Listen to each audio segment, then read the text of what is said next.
Baakiyalakshmi serial today episode என்ன மாதிரியான twist ஆக்க போகுதுன்னு பார்க்கலாம். பயங்கர கோவமா வந்து இதுக்கு மேலே ஏதாவது ஒரு விஷயம் ஏதாவது ஒன்று பண்ணினா நடக்கிறதே வேறன்னு சொல்லிட்டு ரொம்பவே கோவமாக திட்டிட்டு வராங்க.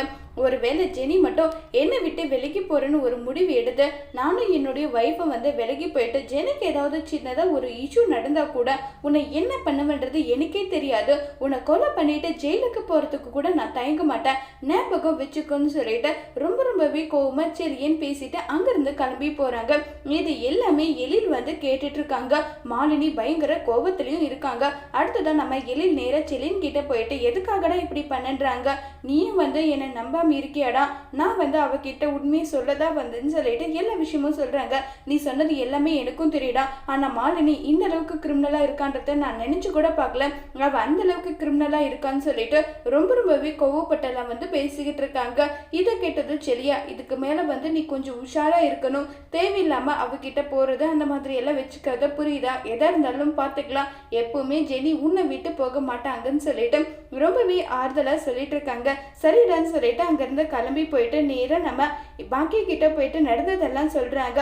எனக்கு அப்பவே தெரியும்டா, ஏன்னா செலினோட போன் என்கிட்ட இருக்கும்போதே அவன் நடந்துகிட்டது பேசின விதம் இது எல்லாமே எனக்கும் தெரியும்னு சொல்லிட்டு எல்லா விஷயமும் சொல்றாங்க. இனி நம்ம பார்த்துக்கலான்னு பேசிட்டு இருக்காங்க. செல்வி ரோட்டோர உட்காந்துட்டு சார் வாங்க சார், இங்க வாங்க அங்க வாங்கன்னு கூப்பிடுறாங்க. அங்க பாக்கிய வந்து என்னாச்சு, எதுக்கு செல்வி இப்படி கூப்பாடு போட்டுட்டு இருக்கேன்னு சொல்லி சொன்னதும் ஒருத்தர் கூட இங்க வரமாட்டேன்றாங்க. எல்லாரும் அந்த பக்கம் இந்த பக்கம் போறாங்க, வந்து பார்த்தா தானே தெரியும்ன்றாங்க. உடனே வந்து எல்லாரும் நின்றுட்டு போற விஷயம் வந்து தெரிஞ்சதும் இதுக்கான விஷயம் என்னன்றது எனக்கு புரிஞ்சு போச்சுன்னு சொல்றாங்க. என்ன சொல்றேன், ஆமா நம்ம ஹோட்டல் வந்து ஓடாததுக்கான காரணம் என்னன்றது எனக்கு புரிஞ்சு போச்சு, அதை நான் பண்றேன்னு சொல்லிட்டு நேரா இனியாவோட காலேஜுக்கு போறாங்க.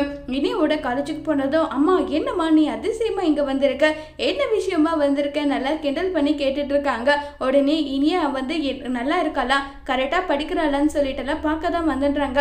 அம்மா நீ வந்து எனக்கு பாய் ஃப்ரெண்ட் யாராவது இருக்காங்களா, காலேஜில் நான் என்ன பண்ணுறேன் என்ன படிக்கிறேன்றத பார்க்கறதுக்காக தானே வந்தேன், என்னுடைய பாய் ஃப்ரெண்டை அறிமுகப்படுத்தி வைக்கிறேன்னு சொன்னதும் ஒது வாங்க போகிறேன், உன்னுடைய கெரியரில் நீ ஃபுல் கான்சன்ட்ரேட் பண்ணணும், அதுக்கப்புறம் உனக்கான லைஃப்பை நான் தேடி கொடுப்பேன்னு சொல்லிட்டு பாக்கி சொன்னதை கேட்டு ரொம்பவே சந்தோஷப்படுறாங்க. இனியா அதோட இந்த எபிசோட முடிச்சிருக்காங்க.